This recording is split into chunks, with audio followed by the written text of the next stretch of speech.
রংপুর ৩ আসনে বিএনপি নেতা লাকুর ৩১ দফা লিফলেট বিতরণ ও ধানের শীষ মার্কার পক্ষে গণসংযোগ।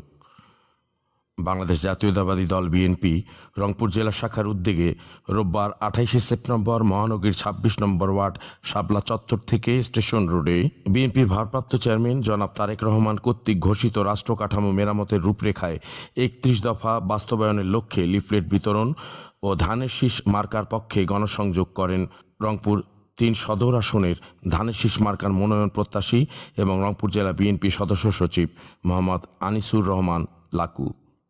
এ সময় উপস্থিত ছিলেন রংপুর জেলা কৃষক দলের আহ্বায়ক আনোয়ার শাহাদত, মহানগর যুব দলের সাবেক সহসভাপতি মোহাম্মদ ফরহাদ হোসেন পিন্টু, জিয়া মঞ্চের রংপুর বিভাগীয় সহসভাপতি রাজীব চৌধুরী, মহানগর যুব দলের সাবেক যুগ্ম সম্পাদক মোহাম্মদ মহিদুল ইসলাম শেখ হীরা।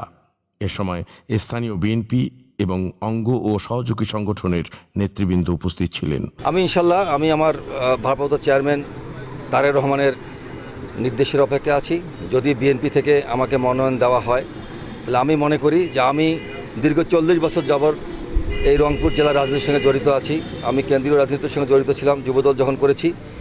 অতএব রংপুরের মানুষের সকল আশা আকাঙ্ক্ষার কী আশা আকাঙ্ক্ষা, বৈষম্য হয়ে যে রংপুর, এই বৈষম্য নিয়ে রংপুরে বিভিন্ন সময়ে যে রংপুরকে অবহেলিত করা হয়েছে, বৈষম্যের শিকার হয়েছে রংপুর, এই অবহেলিত মানুষের পাশে প্রথম আমি দাঁড়াবো এবং রংপুর জেলার যে ৬টি আসন আছে, বিশেষ করে রংপুর সদর ৩ আসনকে আমি ৪টি ভাগে ভাগ করব। ৪টি ভাগে ৪টি এলাকার জনগণকে নিয়ে আমি টোটাল রংপুর সদর ৩ আসনকে একটি সমৃদ্ধশালী রংপুরে পরিণত করবো ইনশাল্লাহ। এটা আমার আশা। আপনি জানেন যে এখানে ভালো স্কুল কলেজ নাই, ভালো আপনার কোনো হাসপাতাল নাই, আমাদের বিশেষ করে গ্রাম সাইডগুলোতে যাদের সদর কলকারখানা নাই।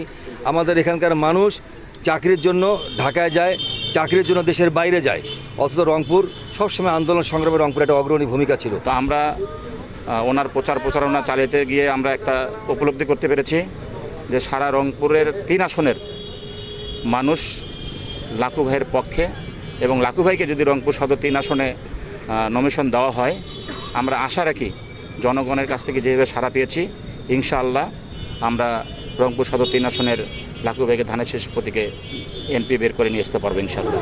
এবং আমাদের প্রত্যাশা উনি যদি রংপুরে এমপি হন তাহলে রংপুর অনেক অংশে এগিয়ে যাবে এবং মানুষের যে চাওয়াগুলো আছে তা পূর্ণ হবে।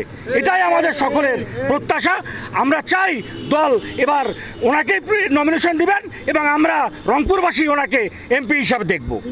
তাকে যদি মনোনয়ন দেওয়া হয়, তার জনপ্রিয়তা, তার কর্মকাণ্ড এবং তার সাংগঠনিক তৎপরতা, উনি মাথায় হুলিয়ে নিয়েও রাজনীতি করেছেন সমাজের এলাকার উন্নয়ন অগ্রগতির জন্য।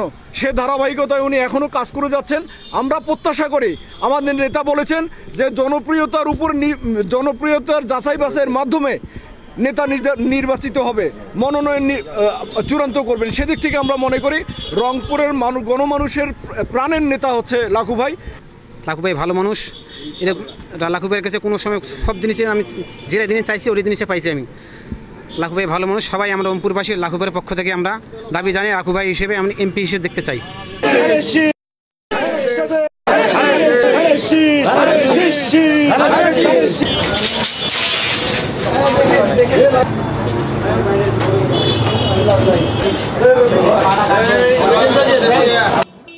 দৈনিক গণআলো, রংপুর।